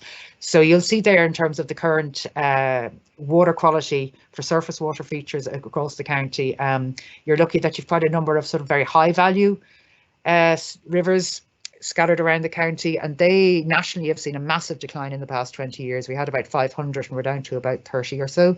So trying to maintain and ensure that they maintain that high quality status is very, very important. And then the green areas are your areas in generally of sort of good quality, and then the yellow is moderate and the sort of orangey colour is poor. So you'll see sort of Central Mayo has a number of those rivers that seem to be in poor quality. So trying to make sure that the quality of these waters improve up to 2027 would be a key target. Just in terms of the geology of the county is fairly complex, and as a result, the aquifer vulnerability, which is really sort of your groundwater vulnerability, is quite diverse as well. And that has implications in terms of people who might be extracting their water from groundwater supplies and so on, and also how land use activities and effects might percolate down into the groundwater. So you'll see quite a lot of the sort of southern, southwestern, and over around sort of Achill. You've got a lot of rock sort of out near the surface, and then you've other areas, sort of the deeper colours, sort of the reds and the oranges, where your aquifer vulnerability is high or extreme. So again, sort of land use activities and effects can percolate quite quickly down to your aquifer within these particular areas. Another topic is cultural heritage, and I suppose that's something that I feel is very important, both in terms of people's sort of sense of place and what sort of attaches them to an area, you know, your public realm, the area you live in. And I suppose the diversity of it is very significant too. And cultural heritage, as I mentioned previously, isn't simply just about, say, you know, the Cady Fields or maybe, you know, Moore Hall or sort of some of those sort of very well-known big sites. It's also those sort of smaller features and maybe sort of a number of features that work together. So there's sort of St. Dervla's Well there up in Belmullet, you know, an example of a nice, sort of farm gate there, a more traditional cottage, sort of the traditional sort of hay sheds and, you know, the traditional farm sheds and hay barns that are kind of features within the landscape. And at a small level, you mightn't pay much attention to, but they work all together to sort of contribute to the landscape and the cultural heritage of the county. And then I suppose with the focus on compact growth and town centre and public realm, you have the existing streetscapes and some of the market towns and so on within the county that are very attractive in their own right.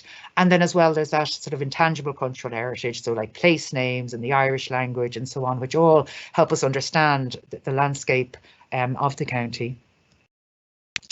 And just sort of feeding into the landscape, the County Mayo has its own landscape appraisal and landscape character assessment, and then within the development plan there's also these various scenic routes and highly scenic areas. That's what that map shows. And then I think Alan had mentioned the Marine Spatial Planning Framework. So a draft seascape character assessment has been done for the Marine Institute that's going to form the baseline for the seascape appraisal of that. So within the county you have two areas that have been identified at regional scale, sort of Sligo Bay, which hits the northern part of the county, sort of Erishead over to Killala, and then West Mayo, which really hits from kind of Erishead right the way down to Slinehead in Galway.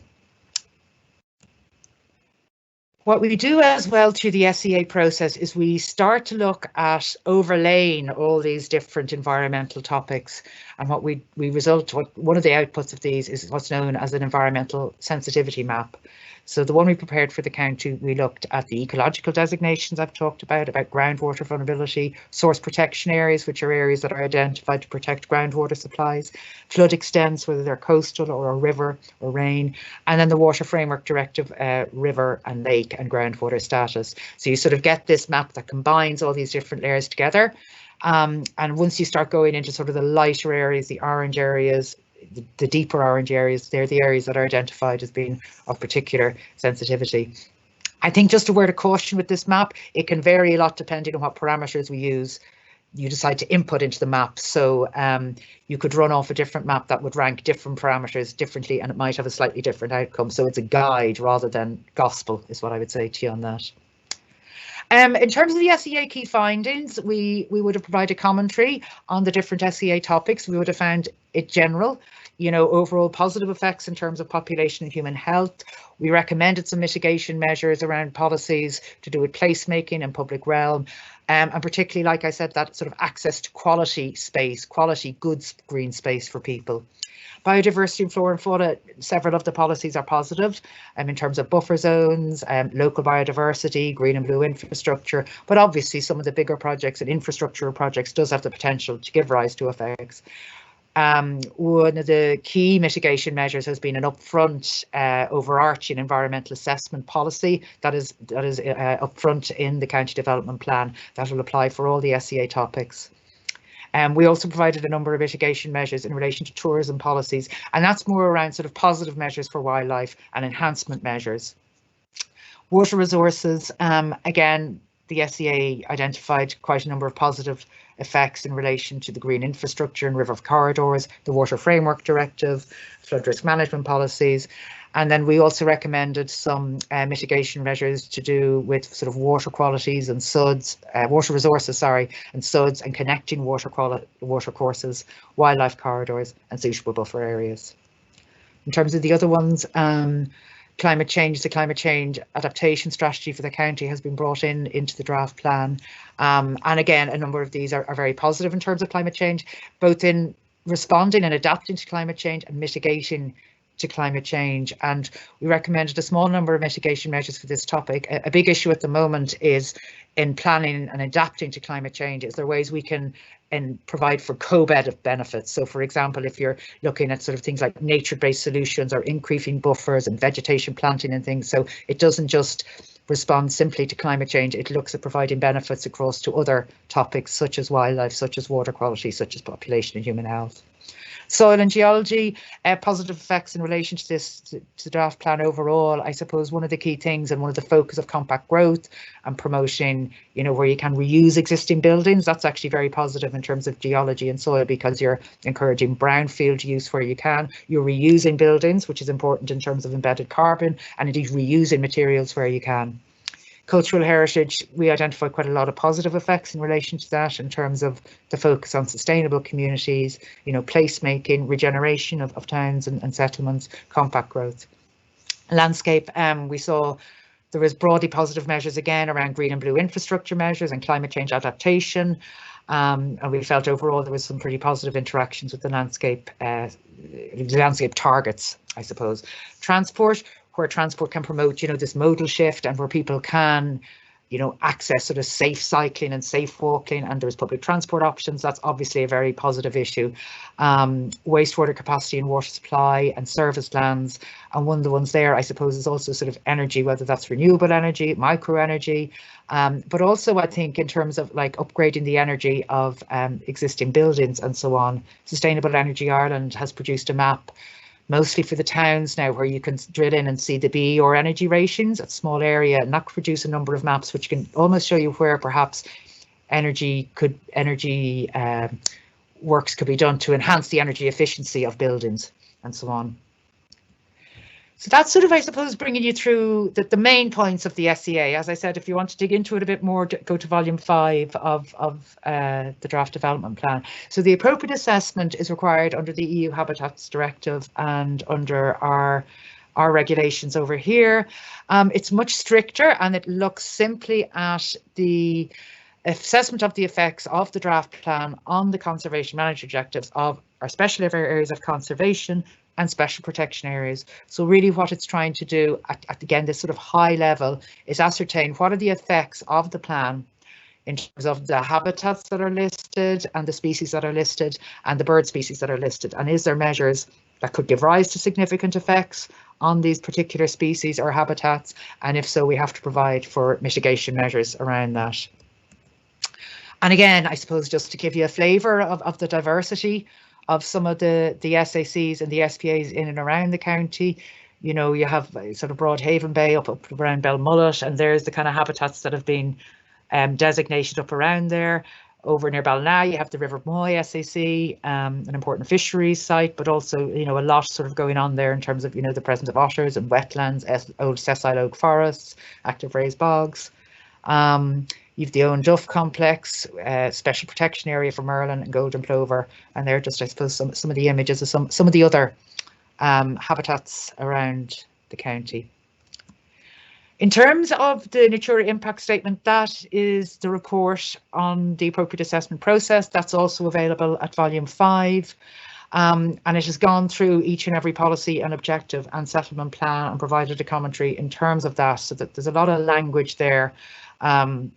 It was found that obviously certain objectives could lead to development that could have the potential to directly or indirectly impact on Natura 2000 network, which are the special areas of conservation and special protection areas, and the kind of effects could be related to fragmentation of habitats or loss of habitats. So, you know, habitats being isolated and species not being able to move in and around the landscape, changes in key indicators of conservation value, and that's really issues around water quality. So some of our species and some of our habitats are very sensitive to changes in water quality and declining water quality. So if that has an effect, then obviously it's going to have knock-on effects on the species and the habitats that rely on that. And I suppose ourselves included within that. And then the conclusion to the appropriate assessment, I'll let you guys read that yourselves really. The Natura impact report has provided sort of general mitigation measures that should provide appropriate protection on that. But obviously some of these, as I said, it's a county development plan. So really sometimes it'll be at project level that more detailed assessments will be required. And as I said, that overarching environmental assessment objective that is up front in the county development plan aims to provide for that and allow for that. If I just go quickly through the strategic flood risk assessment, as I said, JBA did this. Again, the findings of that are in volume 5.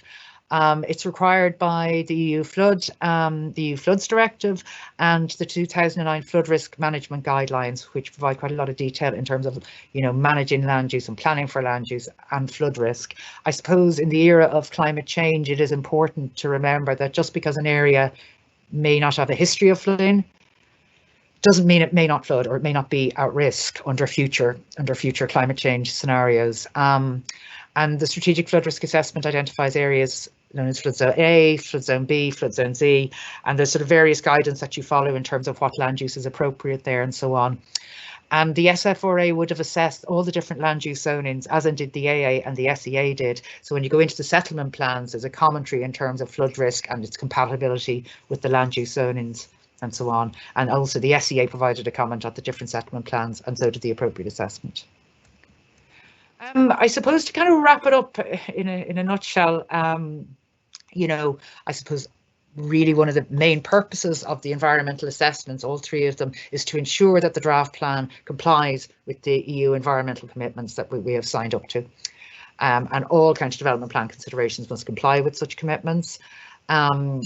By the SEA, the AA and the flood risk assessment informing the plan as it is drafted and as it has been made, we're hoping that we're steering development to the best and most appropriate areas for that kind of activity. It helps the County Council direct development to the best and most robust areas. And I suppose I think Alan might have mentioned this, you know, the need for evidence-based planning is very, very strong. We need to provide an understanding and a base for how we make these decisions about forward planning and so on. And the environmental assessments help provide this approach.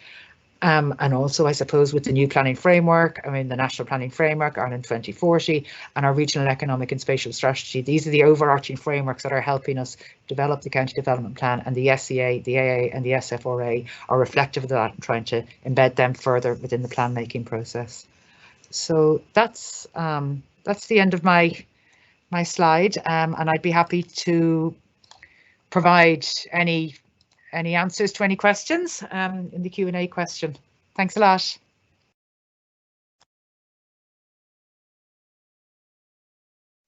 Thanks, Ruth. Thanks for that presentation. As you can see, Ruth showed us how environmental considerations have been embedded into the plan, and then in doing so have a positive impact, both in terms of protecting the environment and also right down to having a positive impact on individual planning applications. We're going to move now on to our final speaker, and that is Vanessa Liston, CEO of Civic. As I said at the beginning of this webinar, there are two ways to make your views heard. One by post, and the other is through our online portal, the same portal through which you registered for this morning's webinar. Vanessa will now guide you through making a submission on the draft plan. Over to you now, Vanessa. Thanks very much, and hello everybody. I hope you're all well. I'm going to give you a brief overview on how to make a submission on the portal, which is consult.mayo.ie. So before we step in, we'll just have a quick look at what we can see on the portal. So when we go to the consultations page here, we can see the draft Mayo County Development Plan listed. But here we can also see the submissions that are coming in. And every submission that comes in is published within 10 days of receipt. And we also see a dashboard. So just going to explore what that information is before we log in and make a submission. If we click on this link here, we'll see there's 184 submissions in. And here you'll be able to read all of those different observations on the different chapters and sections of the document. And you can filter and return maybe particular responses to chapters that you're particularly interested in. If we scroll down, you can see all of these here. And I'm just going to open one to have a look at what a submission looks like. So just taking a random one, we can see that we have a cover letter, we have some observations on the book of maps, and we have a summarization of the main opinion, what the person is asking for and their main reasons, which you can do if you wish when you make your submission. We can see attachments, so you can upload PDFs, images, and so forth. And also at the end, you will see that there is a map that you'll be offered on your submission form. And here we can see that somebody has drawn a shape on their map, and that's also available to view once the submission is published. The other item you'll just see, again, just presenting those submissions in a different way, is the dashboard. And when you have a look at the dashboard, you will just see a graphic overview of the comments coming in by the different chapters of the draft plan. And you will also see a summary map here. And those submissions that drew on the map or have drawings submitted with them will be shown on this summary map. And you can simply click on those little indicators there, see the name of the submission, and click in and read that submission if you're interested. So now we'll just go back again to our consultation. And now we're going to go into the development plan. So here on the left, we can see all the information calling for submission and the deadline, which is the 16th of March at 4 p.m. Just as a reminder, that is here. So it is a hard deadline at 4 p.m. So it's advised that you make your submissions well in advance of that deadline. On the right-hand side, you can see all of the different, the table of contents, so all of the different chapters and volumes of the draft, as well as appendices, and you can click in and read those chapters.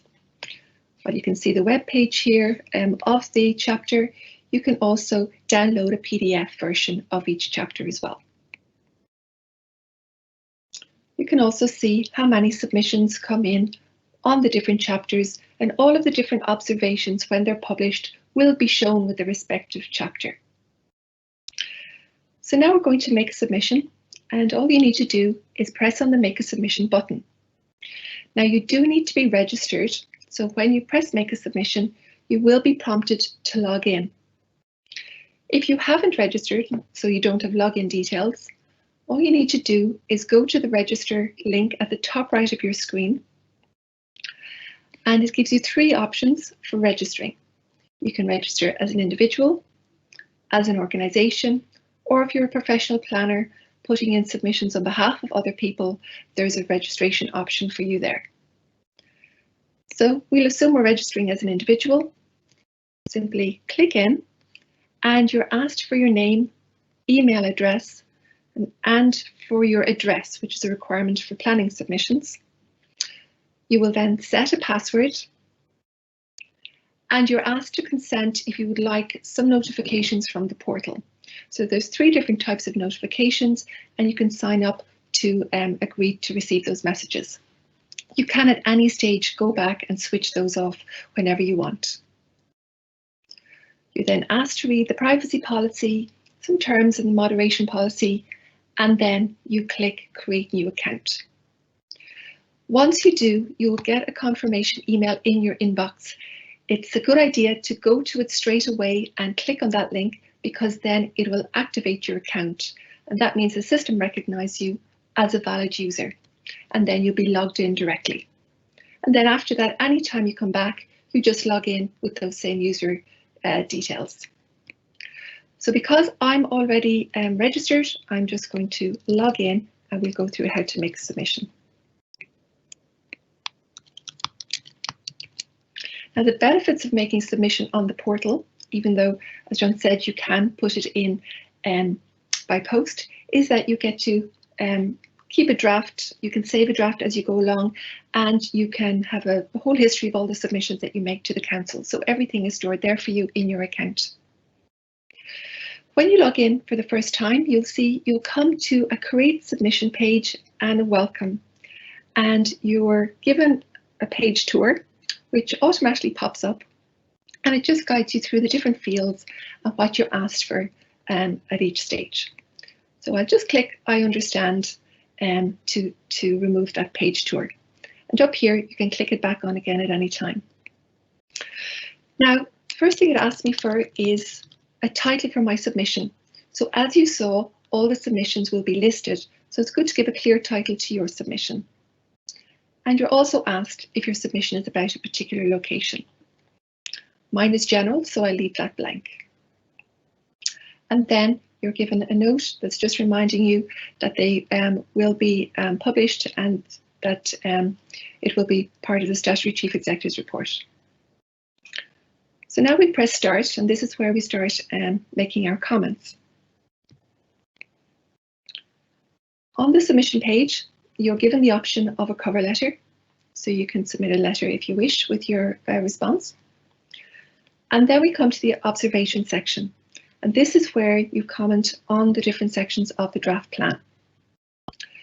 Here you are asked to choose, and I'm just clicking on this field, which chapter of the document do you want to comment on? So for my first comment, I want to make it on Chapter 10, Natural Environment. And if I click on topic, I can see that a couple of topics related to that chapter are proposed to me. So I can select a topic if I wish, or leave it blank. But today I'm just going to indicate that I'm commenting on air quality. And then I'll just give a short title to the comment I'm making to explain a little bit about what it's about.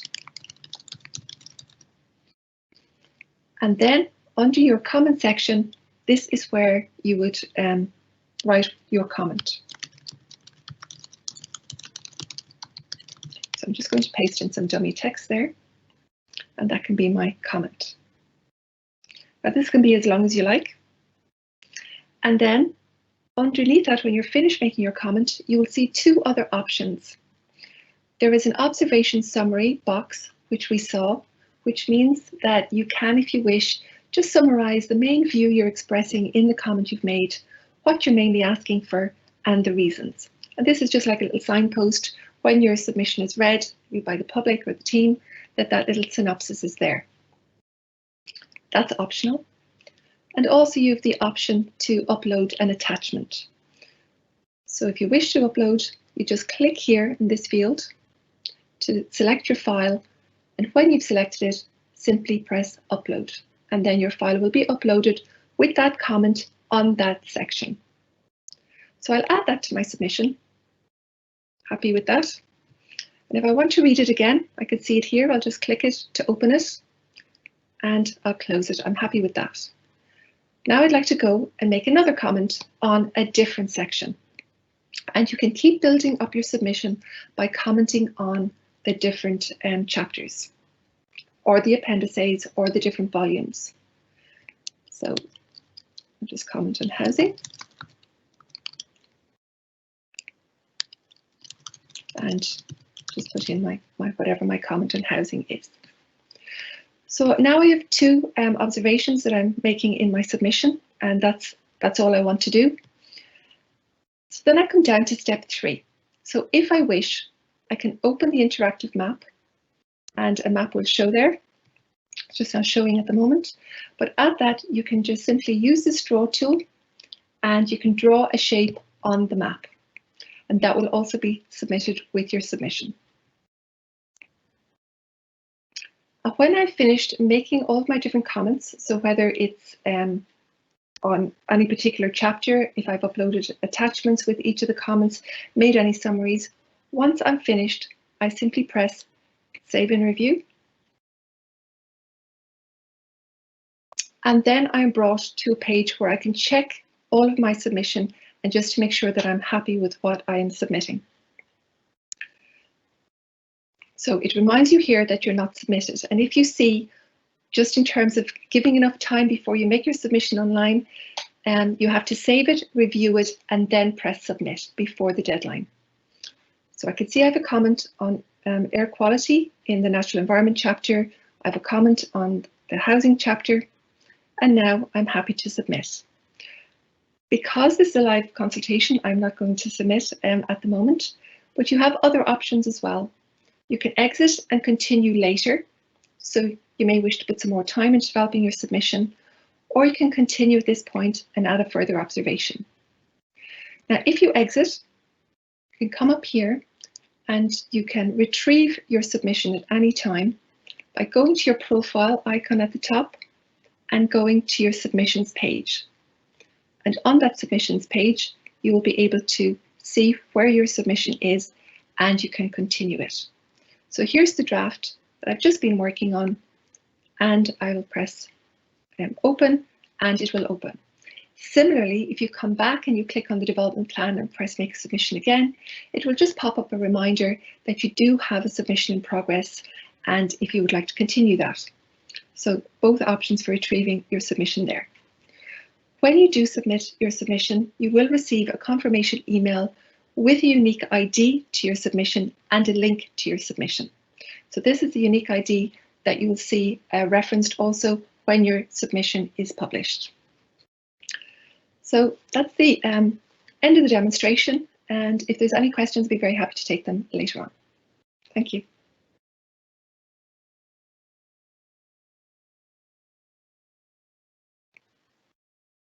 Thanks, Vanessa. That gives us a very clear idea of how to make our submissions. We're going to now look at we've finished all our presentations for the day, and we've looked at the development plan itself, one particular element of the development plan, the housing strategy. We've looked at all the environmental issues, and we've looked at how to make a submission. So now we're going to take our presenters are going to answer a few of the questions that have been submitted to us. We've had many questions and statements submitted in. I'm going to look at a couple of items myself here. Excuse me. We've about 64 questions and statements submitted in so far, and they're a variety of topics. We welcome all. We're delighted to get such interaction. We've had many statements and questions on greenways, power lines, etc. And those will all be taken on board. As I said at the very beginning, though, we're not giving views here today. We want your views. We want your submissions. So I'd hope that all those statements will go in as submissions onto our portal, as Vanessa showed you how there. And we'll also, there's a couple of other questions too in relation to community futures from Michael, which was a valid point, Michael, in relation to community futures and their relation with development plans, which probably does need to be fleshed out in a better way, Michael, in fairness. Also, there was a question there in relation to our outdated tourism strategy. All we can say there is not all strategies and plans will dovetail at the exact right time. And the reality is we would have consulted with our tourism section, so we would have the most up-to-date figures available. While we might have not having more up-to-date tourism strategy, we do have the most up-to-date figures and details available, and that would have been incorporated into our plan. As Vanessa showed, we have 184 submissions already on the plan through the portal. And so I think we'll just take a couple of questions. If any of our speakers want to come in, any particular questions there. So we have Alan, Jamie, Ruth, and Vanessa still with us. And if they want to come in and look at any of the questions there, particularly that would fall within their areas. Maybe, Jamie, you might, just a quick brief reference again to the new Section 28 guidelines, and just the fact that all councils have to look at that again. Just a brief comment on that, maybe. Yeah, certainly, John. Thanks. And I think there was certainly a question in there, which I might just follow through on, just with respect to the period precisely, and just an observation in there from the Member of the Public with respect to the period as well. And I think it's probably worth saying that in terms of the tailoring, we need to make sure that both the commencement point of the plan and the termination point of the plan, which will include and be a 6-year period, is what will appear in the final. So we just need to kind of see when that is, and I think currently it's Q3, isn't it, from both sides of it. So again, if that follows through, that's exactly what will be determined as the final plan figure. But just on the Section 28 side of it, I mean there is. I think it's fair to say that there's a lot of new thinking, I suppose, required around its implementation. For those of you maybe unfamiliar with the guidelines themselves, I touched upon them during the presentation just to kind of illustrate that what they're trying to do is align MPF strategic, the strategic direction on population with updated exercises that the Department have commissioned with respect to structural housing targets as they're described, and also to take account of differences in some of the scenarios on a population footing, particularly as when the MPF was first set out, it was done effectively in 2016, then modified, and then before adoption in 2018. So it is a few years behind, I suppose, in terms of the higher order of growth due to net inward national migration, which benefits Mayo quite largely. So it's good to see that alignment is being considered, and it is definitely something that all local authorities are reviewing at present. Some have had to incorporate it quite hastily in terms of their development plan process. Fortunately, in terms of Mayo, there'll be further time to reflect on it, particularly, and also to ensure that it is, I suppose, fully consistent with the core strategy, fully consistent with the development plan process as well. So there's a lot more to be kind of done on it in terms of work that way. I just noticed there was another query there just in terms of what account, I suppose, has been taken maybe of the seismic shift or so-called step change, I suppose, in terms of remote working, and particularly the impacts in terms of flow of people from urban to rural, potentially being able to work in rural areas, which is fantastic. It's difficult for us to present that through the housing strategy directly in the modelling, would be one point on it, because we have to operate within the guidelines and within the legislation in terms of what is to be looked at and what can be looked at. Fortunately, the HNDA, in bringing in some additive elements in terms of how the overall market and how future dynamics kind of play, gives us a window to talk about such aspects. So I think that's a very good point, particularly now that, while things are getting better in terms of vaccine, etc., the overall impacts, the longer term impacts of potentially working from home or remote working in part are probably here to stay, to a degree, or certainly need to be thought about further, and whether that might be for Mayo to consider further in terms of policy and other considerations. I'm sure that will be to their mind. I know there was just another point there versus net to gross on the central bank kind of rule set. It might be the case. I'll double check back on the presentation, and by the time those slides go up on screen, just to make sure, but we are using gross just on that calculation in the modelling, so that's not a problem on it. So I've probably taken up enough time there. Not at all. Feel free to come back. Yeah. That's great, Jamie. Thanks very much. Just Ruth, I was wondering, I found it very interesting the point you made there about the positive impacts of SEA, particularly on protecting the environment, but also right down to a basic planning application. You might just go through that again, if you don't mind, just to re-emphasize that. Yeah. So I suppose the thing is, a lot of times environmental considerations are sort of seen as a negative thing, and maybe as a sort of a constraint. And really, with sort of people being more aware and planning being more aware and policymakers being more aware about like ecosystem services and what's the value of living in a higher quality environment, and that's diversity of habitats and having good water quality and so on. So a little bit maybe the approach has flipped a little bit more. And really what SEA can also do is, like I said, we can make recommendations about to enhance environmental quality. So an example might be something, say for something around, you know, if you were looking at extending a greenway or a walking route or something like that, that you would also provide for, you know, decent sort of buffer zones or good, you know, hedgerow planting or something like that. So yes, you're getting people a new cycle route or a new walking route or something like that, but aligned with that, you're also providing a little ecological corridor for wildlife and so on that might be using that landscape as well. And there's also a lot of focus now around sort of nature-based solutions, and that could be things, for example, if you're looking at a town plan, a public realm enhancement thing, that can be small sort of little measures that can improve the overall look of the place, but also can provide smaller scale biodiversity benefits. And that could be things like sustainable urban drainage systems or swales or rainwater gardens and things like that. They stop excessive water runoff, but they can provide for little small sort of wetland planting and so on, which benefits the birds and the bees and also adds to the sort of overall greenery of an area. So they're just sort of some of the examples. You can go from very small scale right up to sort of landscape scale.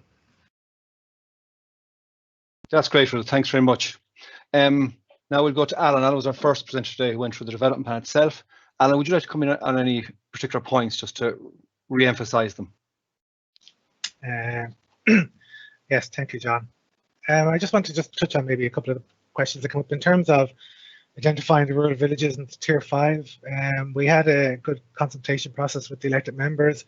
We looked at all the villages and we looked at what villages felt like that there were villages that could be settlements.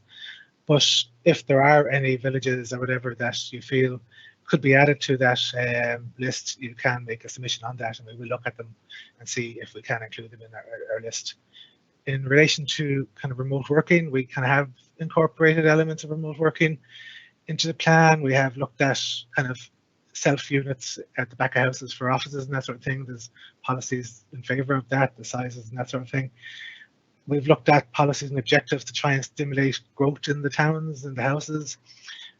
We kind of like, if you go back to my presentation, we kind of looked at this as a tree plan process.